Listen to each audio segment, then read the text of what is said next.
Welcome back to an episode of The Talent Whisperer. It's your host, Chipochedu. And today I have a really special guest with all my guests, but today it's like super, really special. Wow. I'm joined today by Dr. Lanre Olusola, also known as the Catalyst. Dr. Lanre is the founder and chief catalyst at OLCA Coaching Academy. It's a mind, emotions, behavioral, and cultural transformation academy, working with individuals, organizations, to transform lives by transforming the mind. He is a transformational keynote speaker and also has I read somewhere that if someone is on your Instagram live and they're seeing your videos, you're such a thinker, and some of those thoughts can be provocative. Like you always push the bounds of thought, I guess. He has worked with governments, diverse industry leaders, executives, blue chip companies across the globe. And what a profile. Thank you. What a profile and what an honor. Thank you. To be chatting with you today. So welcome to the Talent Whisperer podcast. Thank you very much, Chipo. And, it's, I'm really excited being in Zambia. Yeah, and welcome to Zambia. Welcome to Zambia. Is this your first? Second time. Second time? Yes. Okay, I hope you love it here. Absolutely. I mean, we were coming out of the airport and the view was just breathtaking. The sky was so blue. The clouds were so white. The air was so crisp and clean. I was like, ooh, this is bliss, man. Oh, man. So you see, our country is beautiful. Beautiful. Let's not complain too much. So here on the Talent Whisperer podcast, it's a podcast where we just explore the world of gifts and talents. It's always been my firm belief, and I've been doing a lot of research around the fact that people tend to thrive. My background in HR has led me to meet people that can be very content and very fulfilled in their careers. And the one thing that I noticed is these people use what they're good at. They're very comfortable. You can see people that are comfortable in their own skin, right? And it led me to want to explore those natural abilities that we all have, those natural gifts and talents, which is why we started this podcast, to talk to individuals like yourself who I personally believe have that comfort in their skin, and they're doing things that you can see they are naturally inclined to and naturally good at. So to kind of understand that, we try to have like a full picture. Okay. We like to go all the way back to when someone was growing up. So what was young Lanre like? What were you like as a child? And what are some of the traits that you had even then, the traits and values that held true then, that still hold true today? All right, thank you very much. Really, really interesting and deep questions. I think probably this is the first time, I'm having to tie my upbringing, my background with, my competencies, my talents, and my gifts. So as far back as I remember 2-year-old Lanre. You can remember 2-year-old Lanre? Yeah, I can remember 2-year-old Lanre used to cry a lot. And he used to cry all day, and waiting for his dad to come home. Oh. And so when his dad comes home, and carries him, he will keep quiet. And unfortunately, he lost his dad when he was 2. Oh, wow. So he went into, a different world of silence. Very, very reserved, very, very introspective, very, very observant, and very, very into his own world. So he just saw the world. He just observed the world. He just witnessed the world. And that's how I've been up till today, an observer. Oh, wow. Yeah. Okay, that's really interesting. Okay, let me not digress. Let me go to the next question. So I saw on your LinkedIn profile, as I was just like doing my research, that you actually started out as an engineer, structural engineer. So when you were leaving high school to go to university. What was that decision-making process like of deciding to become a structural engineer? Was it out of interest? Was it out of necessity? And, you know, did that lead to some kind of like first career choice? Yeah. It was also from observation. So I'm the last of 6 children. 3 boys, 3 girls. I have 2 older brothers. My first brother was also a civil engineer, so I observed him. And my second brother studied building and construction also, so I observed them. And so I guess for me, the natural, you know, evolution was you just do what they've done. And so when it was time to do my final exams, I just chose my sciences. I chose to do, you know, science subjects for, we call it WAEC and we call it JAMB. You know, so my application into University of Lagos, I just put in civil engineering. And here we are.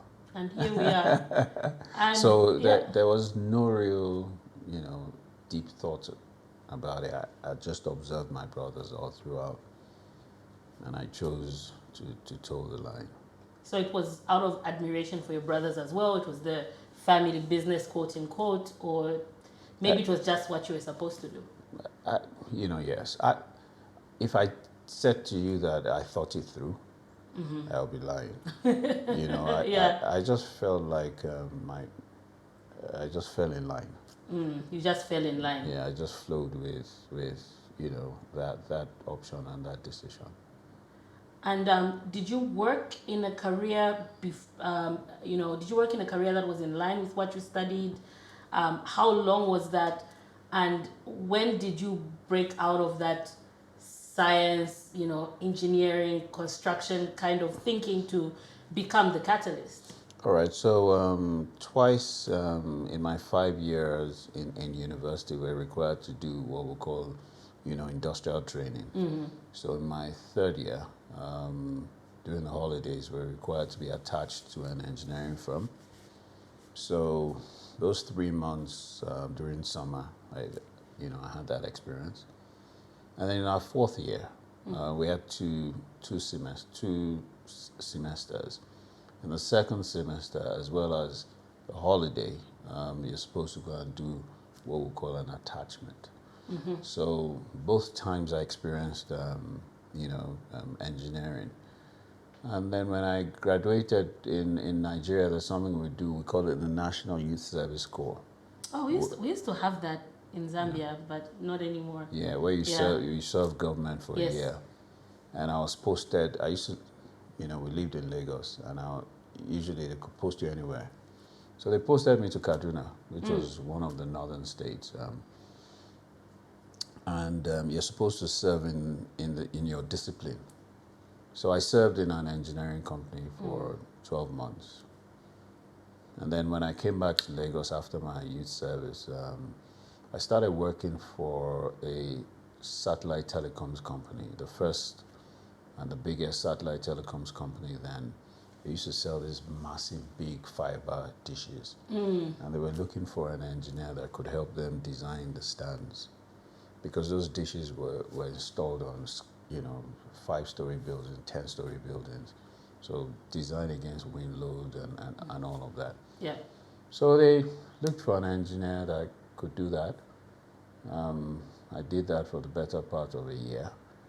But something interesting happened whilst I was, doing that.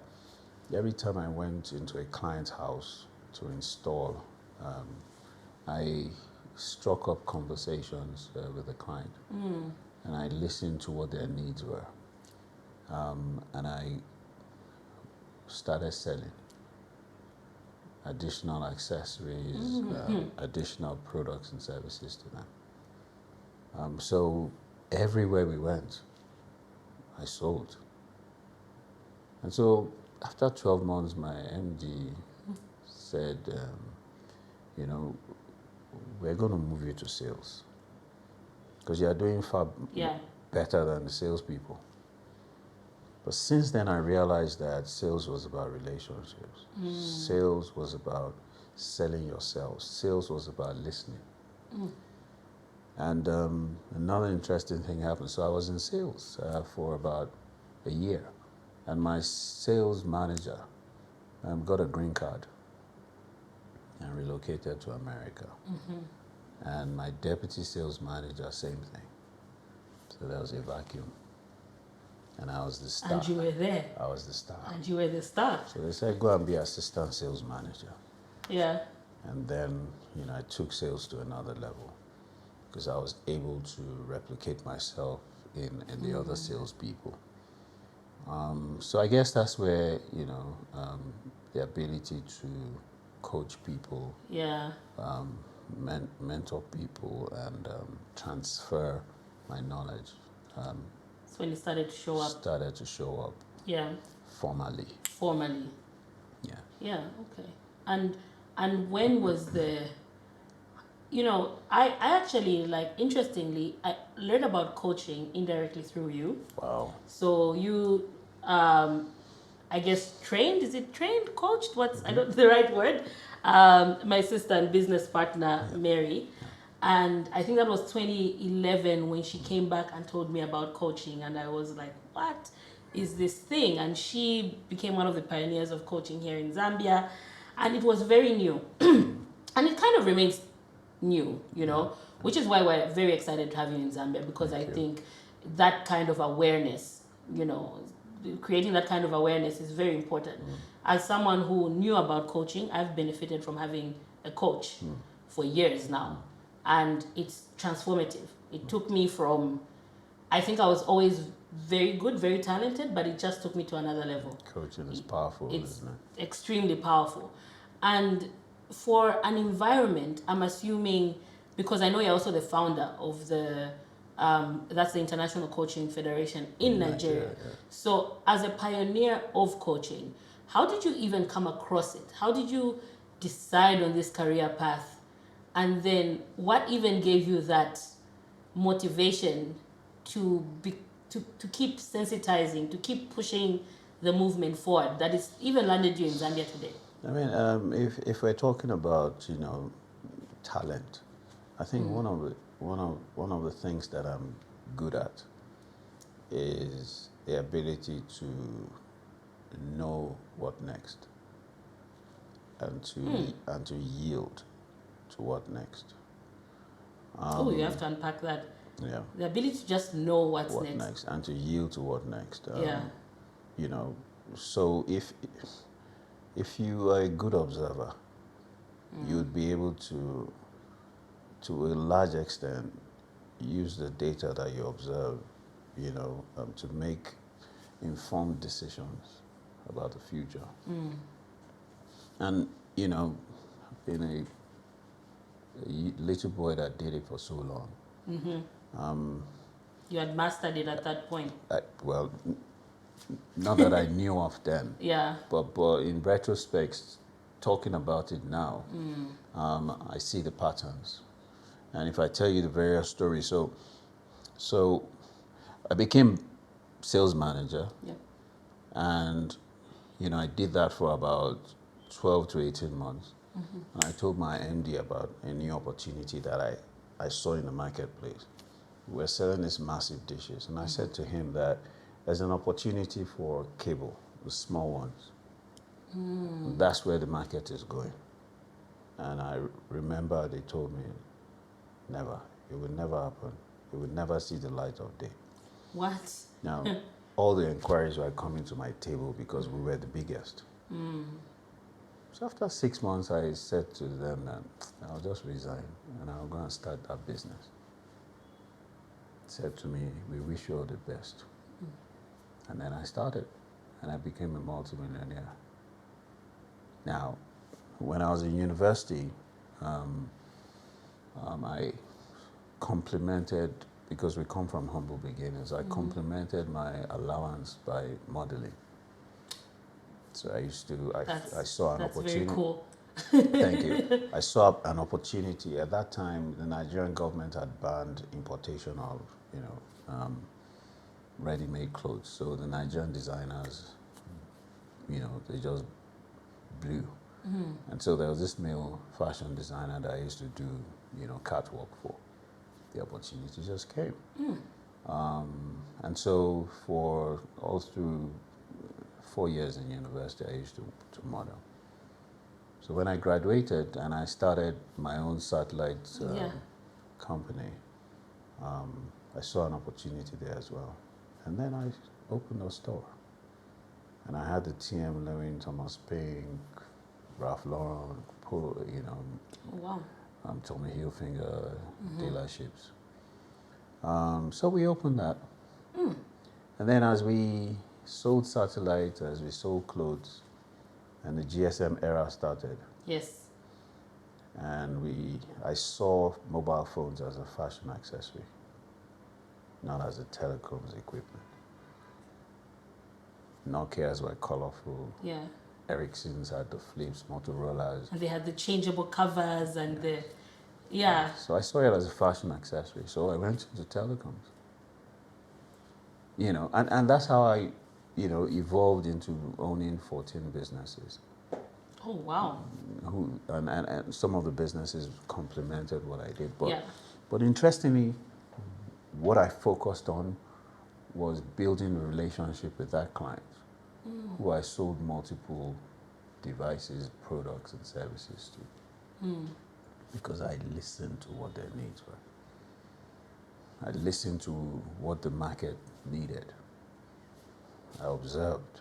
So listening is observation. Observation is listening. I don't want to call it thinking because, even though thinking is also part of it, everything works together. And that's been my journey.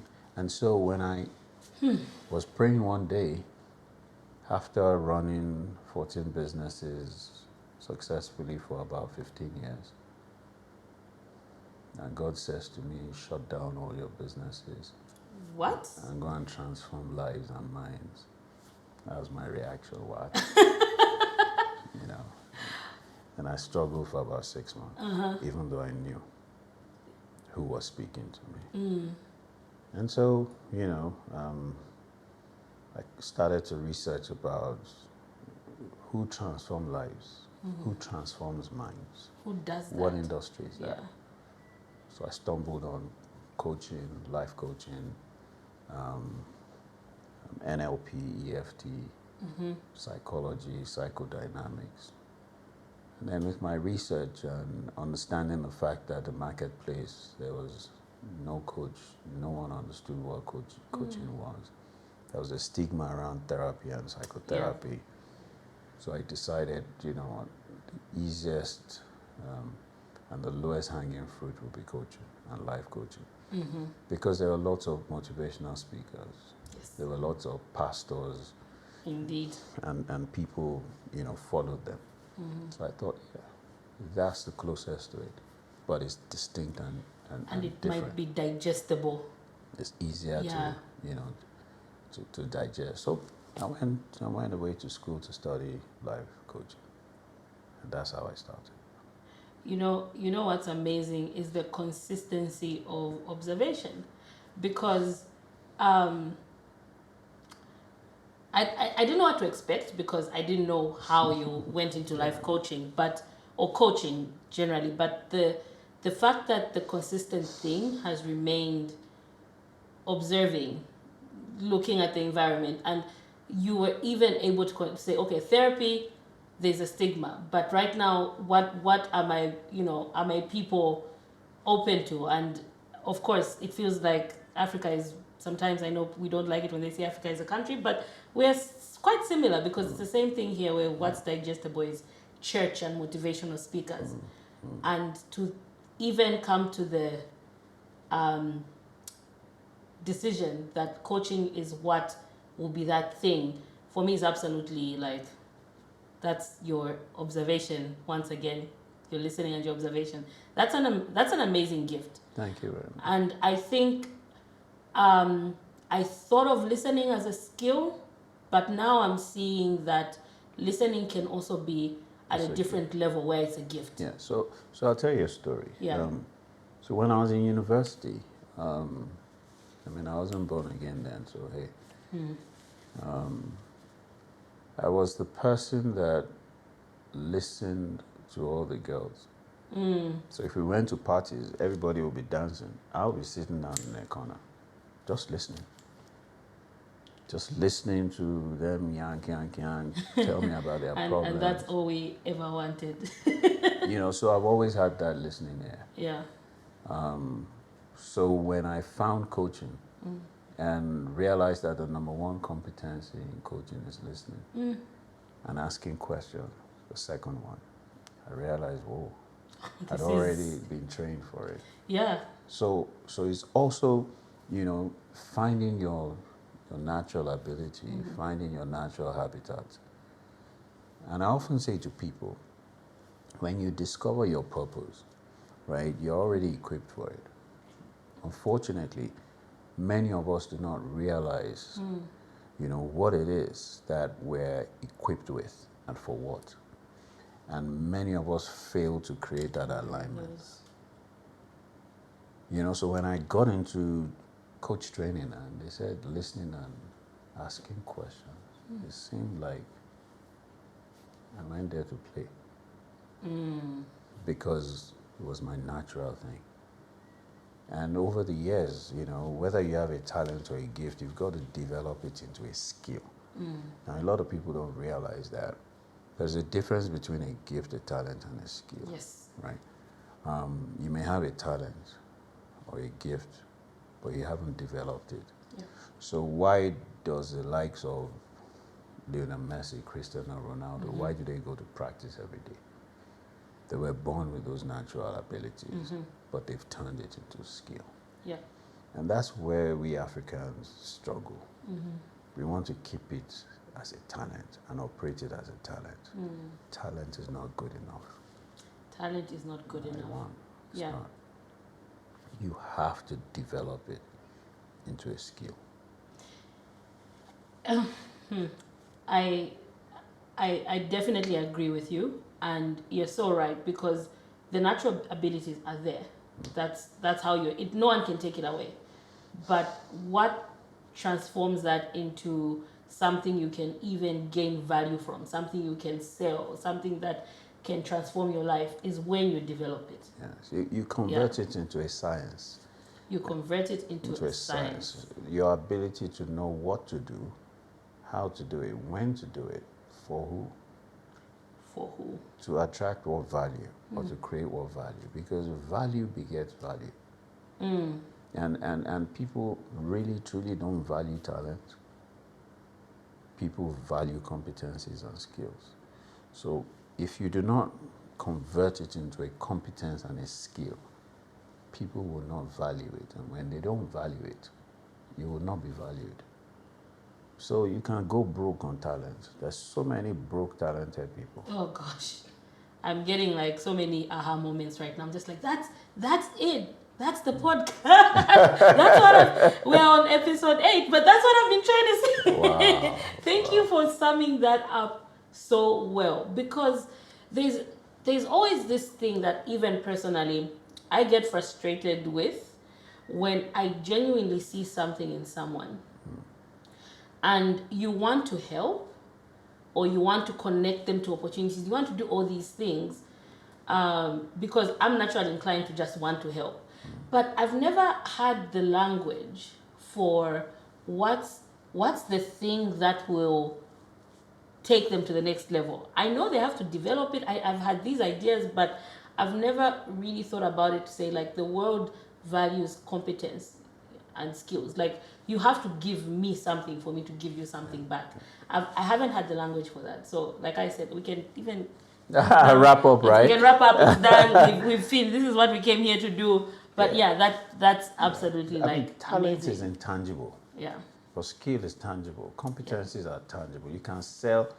When you go and do an interview as an HR expert, right? They don't ask you what are your gifts and talent. They ask you what are your competencies and your skills. Yeah. We're trying to know what you can do. Yeah. Yeah. And then they value based on your history. Yes. Of using that competency. Yeah. or that, that skill, right? But there's a gift and a talent. So, you see, I say to people that your gift and your talent, right, is what God has blessed you with to make your purpose easy. But purpose has to be turned into profit because it will be required of you. Yeah. Passion, talent, they're not enough. Purpose is not enough. You've got to convert it into value. I mean, it reminds me of the parable of the talent. Yes. When the master came to require of the talent, he asked them, "Where is my money?" He didn't ask them, "Where's the talent?" He says, "Where's my money?" Yeah. Which means that he expected you to convert that talent into value. 100% value. You can only do that taking your talent and your gift and building competencies around that and skills that you can use and keep using and keep using to attract or create more value. That's it, right? The one that was given the 5 talents was required to deliver 100%. They didn't compare him with the one with the 2 talents. Neither did they compare the one with the 2 talents with the one with the 1 talent. Each one was given according to his assignment, his purpose, and his abilities, right? And the one with the 5 talents was required to go and convert it into skill and competencies and value to the value of the 5 talents. And so, so you better deliver times 5. Yes. Yeah. Well, 100%. Well, 100%, exactly. And the one with the 2 deliver 100%. Yeah. And the one with the 1, he expected 100%. Yeah. But he went to bury it. And the master was saying to him, look, even if it meant go and apply for a job and use your talent to develop that company. Or, go and put it into a bank and earn interest. Go and sell pure water. Something. Go and, do something with it. It may not be at the top of the pyramid, it may not be at the bottom, at the middle of the pyramid, maybe for the masses. But do something with it. Create value with it. Attract value from it. Yeah. That is it though.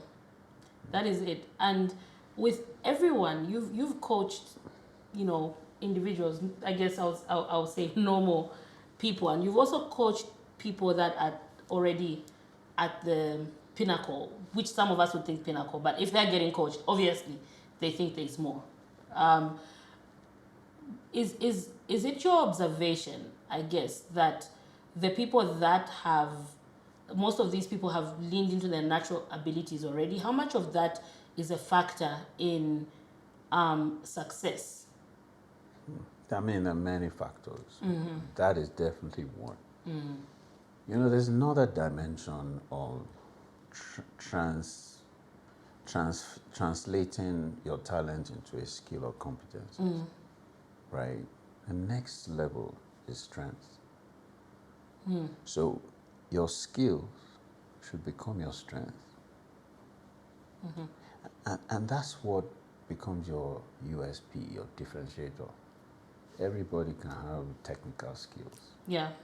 Right? But how do I differentiate myself from you? It's my strengths. Those things that make me me. And make me me, and make me stand out. And make me stand out. And separates me from you.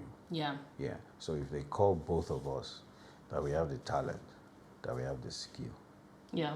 Right? You have the strength. And can you utilize all effortlessly to deliver within time or in less time? That's the key. And so those guys keep developing themselves. That's why they're doing it. Because you see, life is a journey. And it's a journey of progress and growth. Yeah. The day you stop progressing, or you stop growing, is the day you are truncated, whether in your career, in your progression, or in your life. Anywhere, yeah. So these guys at the top of the pyramid, I mean, you are looking at them up there. Yeah. But that's their own starting point for the next level. Yeah. Because they're always setting themselves new levels. And even though it seems like they're utilizing the same strengths, the same competencies, the same skills, right? How they're measuring themselves is completely different from where they were. From where they were before. Yeah, so they're also on a journey of progress and growth. Interesting. So it doesn't stop. It doesn't stop. You can't be Yeah. complacent. Yeah. That's the next thing. Okay, so yes, you have a talent, right? You've converted it into a skill. Now it's become your strength, right? You can't stop there. You have to keep You going. have to keep Yeah, you have to keep going. You have to keep going to the you next. have to keep going. Yeah. And it's not so much of you competing against anyone. It's you showing up as your best self at every point in time. Because the ultimate that we all desire is Yeah. fulfillment, satisfaction, contentment, peace, and happiness. And the only thing that delivers that is that you're constantly progressing and growing. So these guys get to the point where they develop what we call a growth mindset. Yeah. And it's not about performance goals. It's not about that thing that I want. It's about me. So it's beyond just that thing. It's beyond having that. It's beyond getting that. It's about being. It's about me constantly becoming a better version of myself. Yes. Yeah. So And those other things are added unto you. The peace, those happiness, rewards. the things that we're chasing, Their rewards. the rewards could be found if we keep growing. You find your purpose, you find your talent, you develop it into competencies, you develop them, into strengths, and then you keep evolving. Yeah, amazing. So I want to talk a bit about trauma. Trauma, we did mention therapy earlier, and how even now we've made some progress, but even now this is not something that's widely embraced. The mental health topic, maybe a few people, if you're at a certain level of exposure, you've come across it, but in our communities, it's still not so prevalent. This is quite a broad question, but if you look at like Africa, I know you deeply care about Africa, which is why you're here for, the It Is Possible event we're having tomorrow. When you look at Africa, how much of our trauma as individuals, as communities, as groups, is preventing us from getting to the next level? Because Africa is so richly blessed. I mean, the people, vibrant, gifted, talented, natural resources, minerals. What don't we have? But I want to tie that to trauma. How much of trauma is blocking us into just living our best African lives? It's everything. If we looked at the symptoms of trauma, there will be a lack of self-worth, there will be a lack of identity, there will be a lack of self-confidence, a lack of self-belief. You'll be second-guessing yourself. You'll be stuck. You'll be repeating patterns. You'll be struggling with limiting beliefs, disempowering beliefs. You will not realize your full potential. You'll be in denial. You will want to run away. Yeah. So, it sounds like us. That's us. Yeah. And it's quite interesting because, slave trade caused a lot of trauma. Yeah. But we are causing ourselves more trauma. Our leaders are causing us trauma. Whew. It's almost like we're in a home and in a family where the father and the mother are dysfunctional. And the children have nowhere to escape to. And so they are victims of a dysfunctional family. So our leaders are creating dysfunctionality, in society. And we that were the children were highly traumatized. So you find situations where, once a child is 18 years old or of age, runs away from home. Yeah. And so we are running away from Africa. But if we all run, who's going to build Africa? Who's going to be here? Yeah, who's going to? Yeah. So if we looked at, the Indians, if we looked at the Singaporeans, if we looked at the Asians, Yes. they left home to go and study, Yeah. but they plan to come back to build. Yes. And so we look at India today, we looked at Singapore today, we look at Hong Kong today. Yeah. The white people didn't go back to build it. They went to learn, observe, right? Take knowledge and understanding back home to rebuild. And if we looked at the culture of the Indians or the Chinese or the Jews, wherever they go, whatever community they go to, they stick together. They pull together. They uphold their culture. Yeah. Any African that goes abroad and hits it, want to prove that you have hit it. So you give your money to Mercedes. You give your money to Apple. You give your money to Gucci, Armani. Yeah. And so when you hit, your money goes out. The Jew circulates his money within the community. They wear the same things. The Chinese wear the same thing. The Indians wear their cultural attire. Yeah, they do. But we want to wear the Guccis. Yeah. And so those are also symptoms of trauma. Yeah. We feel a need to prove that we are someone. Yeah. By virtue of those labels that we wear. But we need to wake up to the reality of why we're behaving the way we're behaving. Accept it and begin to recalibrate. That's the future. And we have to start coming back home to build Africa. Because the rest of the world is focusing on Africa. Africa is the next frontier. It is. The rest of the world is coming. And they already got us, right? They're already here. Yeah. Because they are not even physically anymore. They're virtually here. So if you looked at all the ads that we place, where do we place those ads? On Facebook, on Instagram, on Google ads, right? So they're taking our money. They're bypassing us. So initially we used to advertise on our own TVs, on our newspapers, on our radio stations. But how many people are advertising on those platforms now? Everyone is doing Google We've ads. all moved. Yeah. So there's now another era. There's another there's another level to it now, but it's more disempowering for us.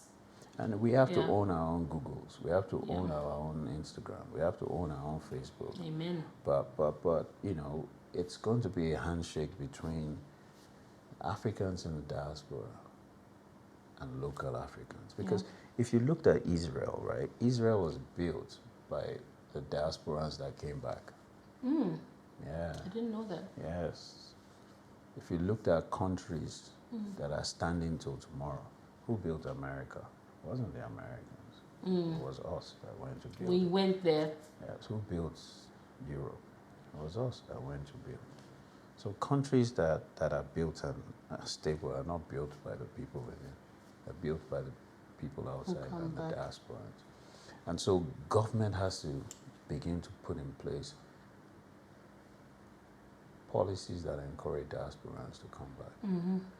If you looked at, influx of money from the diasporans, it probably matches GDP. Yeah. In Nigeria, it matches GDP. I don't know about Zambia. I think it does, because even just the platforms that have been created for money to be remitted back is So a huge part of the economy.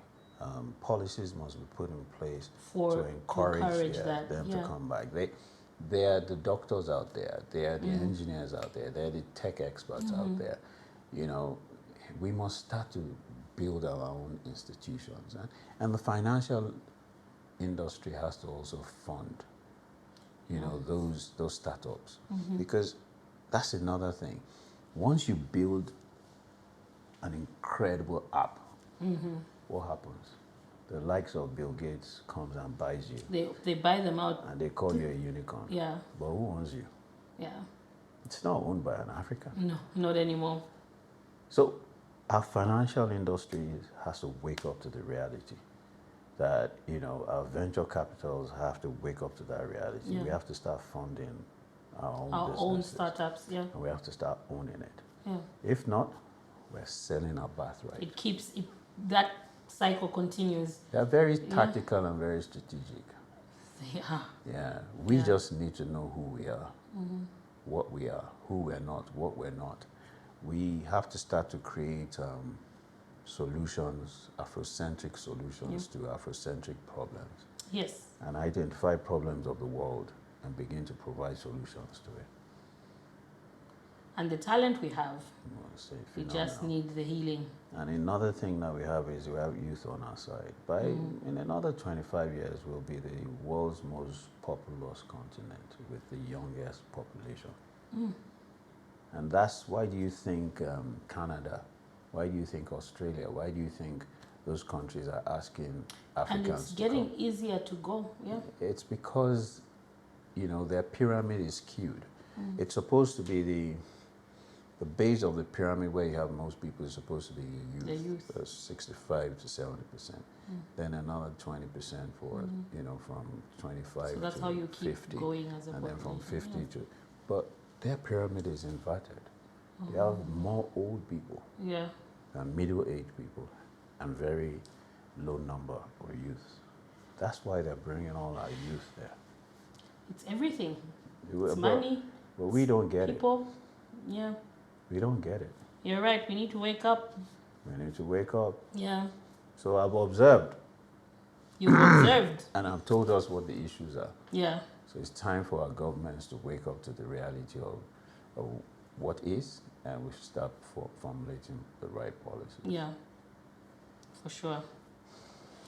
Okay, so we're almost at the end, but I like to ask this question because I think it's really important.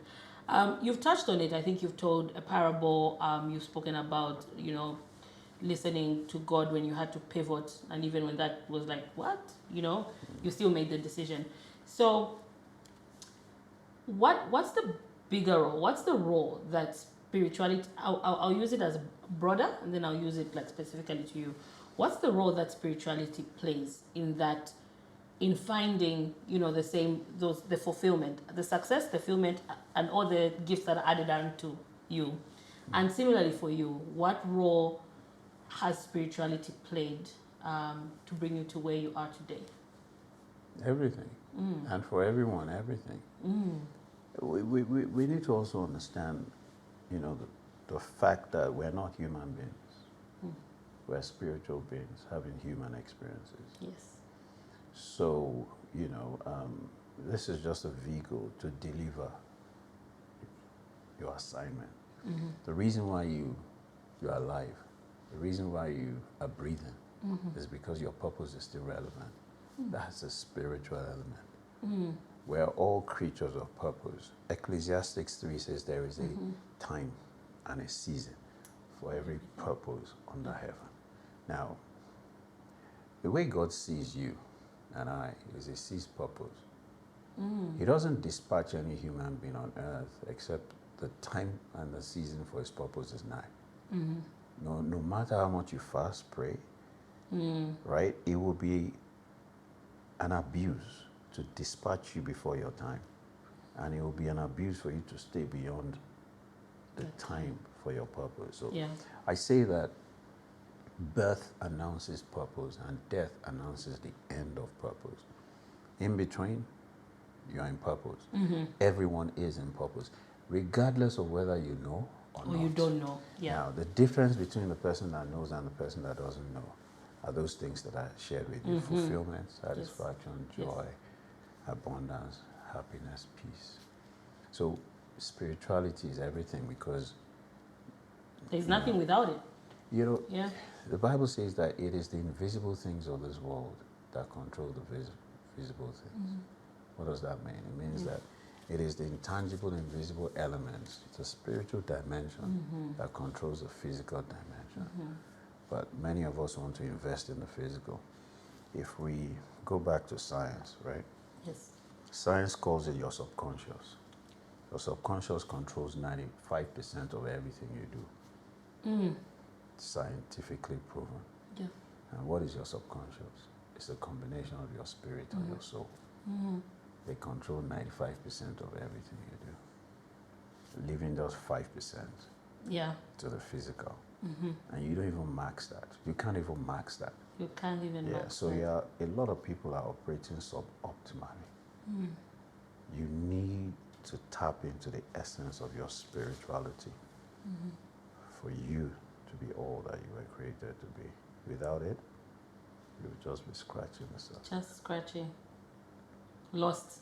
Yeah. Spirituality is everything. Yeah. And we're not talking religion. No. Yeah. We're talking, understand that you're a being of purpose. Understand that, there's more to you than the flesh. You understand that, you were born for a reason. Understand that you are even light.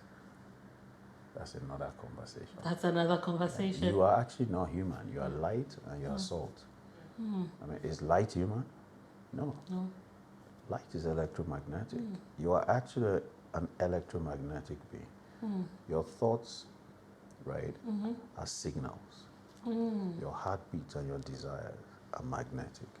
So electrical fields are sent out with every thought and intention to the universe. And then you receive, through a magnetic field, which is your heart. That's why the Bible says, as a man thinks in his heart, so is he. But that's a paradox, isn't it? Yeah. You don't think with your heart.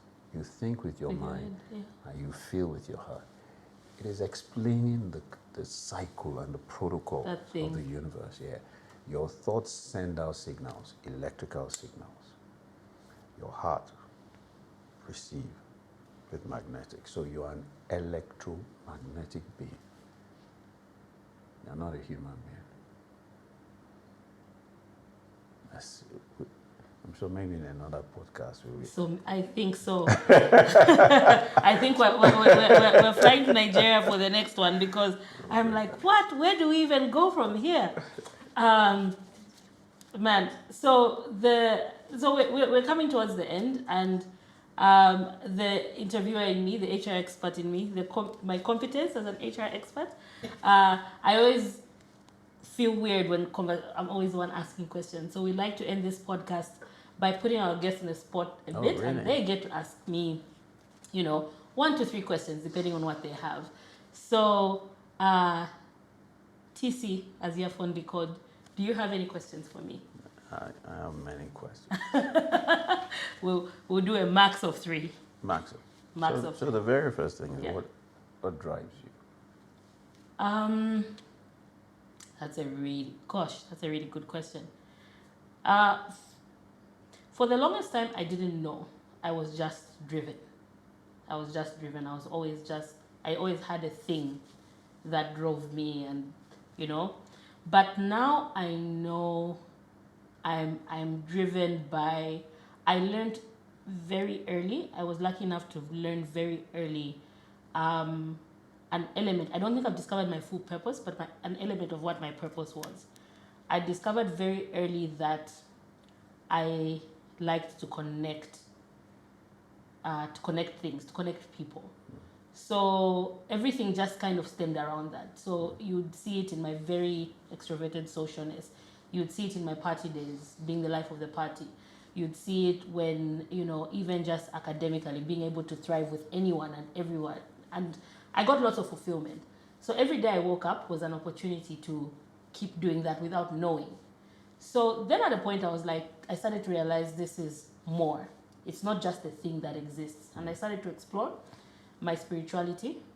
I was raised Catholic, but I felt that was limiting at the time because it could never tap into that side of me that I felt, So I started to explore. I went to a Pentecostal church. I started to study other religions. And the more and more I started going deeper in my spirituality, I realized its purpose and it's God.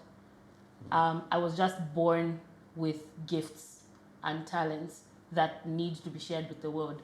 And I think a lot of us have it. With some people, it's just a bit dull. And maybe I was raised in an environment where they allowed it to thrive, and it just kept growing and just kept growing.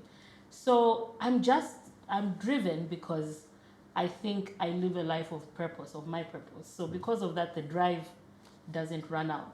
I get tired physically, emotionally, and mentally, but the drive is always there.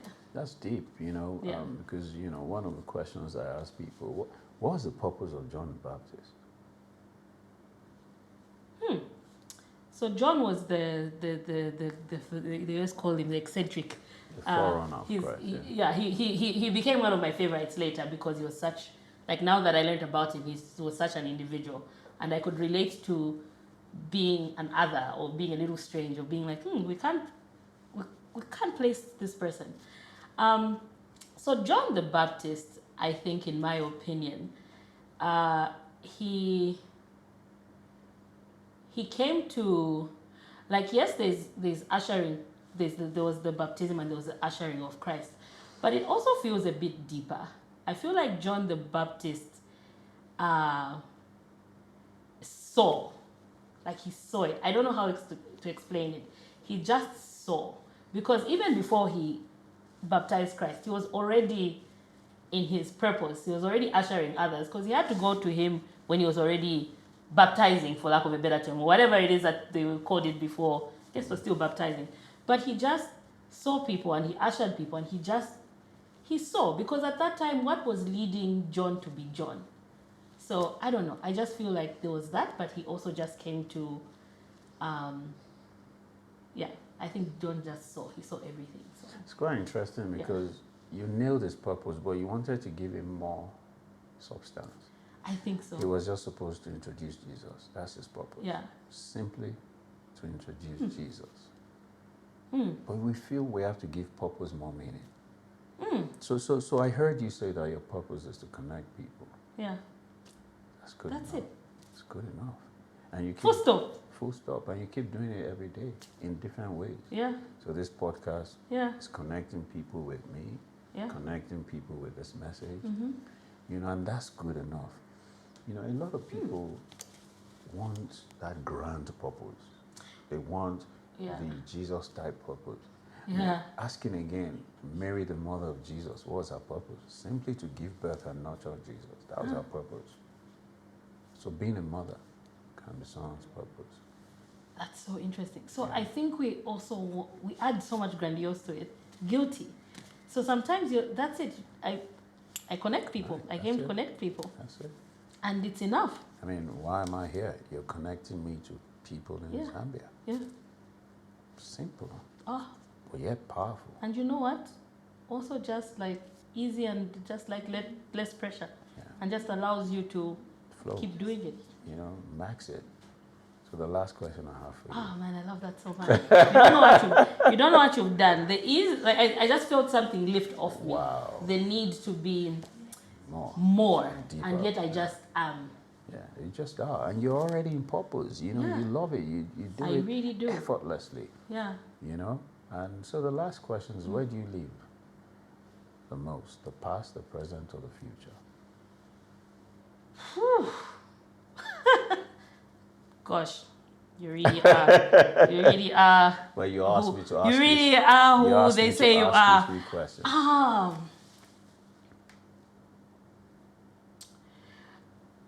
I have parts of my past. I think I relive a lot. I'm trying to be present. So being present for me is work. It's like, it's effort. So when I was talking about starting my spirituality journey, I learned about mindfulness and meditation, and so I've gotten a lot more consistent. But for me, being present is an effort. I live a lot in the future. So if you're going to do a ratio all over 100, I would say 40% in the future. I can confidently say now 40% in the present and then 20% in the past. But that has been an effort over the last, I think, 5 years. It's been truly an effort. So it's been a good journey for you. Yes. Yes. So what would be the ideal equation for you? 10% in the past. I think 60% in the present and 30% in the future. Great. Yeah. Great. And what would life be like for you if you did that 10, 60, 30? I think if I did that 10, 60, 30, I would be around I would be around more. I would be around to enjoy time with, with my mother. Of late, I've been spending more time with my mother. But it's even that I have to. So I would love that. I would be around to spend time with my mother or with my family, with my partner, with just around for the people, even just beyond my loved ones. But seeing them, being grounded enough to see them and to see beyond my own. I feel like sometimes I also can get selfish and narrow. So I think being more present allows me to see more. And I would observe more, I think, because the future for me, that drive, I think one of the elements of that drive that I've seen I lose out on is when I have that drive, it can be very narrow. And then I'm just in the future and I'm just going. And then all these things that start to fall off. So that's why I'm very intentional about being present, because I want to be around for all of it. I want to be around for this. Today I meditated, I prayed, because I say to myself, this is that one recording, I'm going to be physically fully present. And because it's such an effort, I enjoy being around. So that's why I would say I give that the highest percentage. So what do you need to stop? What do you need to start doing to ensure that you're more fully present? I think I need to prioritize it. So as much as I've been working on it, it's also the easiest thing that falls off. Right? If there's a meeting and there's an opportunity to meditate or an opportunity to exercise, I'll take work. I'll take the meeting. I'll take the document I have to work on. So that still somehow remains my default. And I would love to get to a point where my default is the being present, the things that help me come back into my body, the things that like the mindfulness, and not necessarily that my default becomes rushing to achieve. So and the funny thing is, when I meditate, when I wake up, because my routine now is wake up, minimum 10 minutes meditation, minimum 15 minutes, those are minimums, movement. I achieve so much. I have a great day. I'm on top. But when I wake up and I'm rushing for work, I'm rushing to achieve, I don't perform at my optimum. Now, I just don't know why I just can't consistently commit to the thing that is tried and tested and it works. Wow. So the struggle, that's my biggest struggle. The struggle continues. So what I hear is because you're driven to connect with things and people, you want to gift that to the world, but you're not gifting it to yourself. Did we just have a session? We just had a conversation. Oh gosh, I'm not gifting that to myself. Yes, you need to also gift it to yourself daily. Even though the world needs it, right? But the world needs you, the connected you to yourself. Great conversation. Oh gosh, yeah, So you know what to do. You know what to do. You know how to connect with the world and with things, but you just got to connect more with you. With myself. First, because therein lies all your power. Oh, that gave me chills. Nice conversation. Oh, best conversation ever. I don't know how to wrap this up. I don't subscribe. I don't know. But no, thank you so much. This has been such a gift to me, and I know if I felt the chills and I I felt what I felt, people will feel it too. So thank you so much for this, for your time. I'm really grateful. Thank you. And thank you so much for watching. Yeah, I mean, I've been left speechless, and I'm never left speechless. I always have something to say. So if you enjoyed this episode, please make sure you like and you subscribe to this channel, and you rate and review us as well. Thank you so much for watching The Talent Whisperer. Cheers.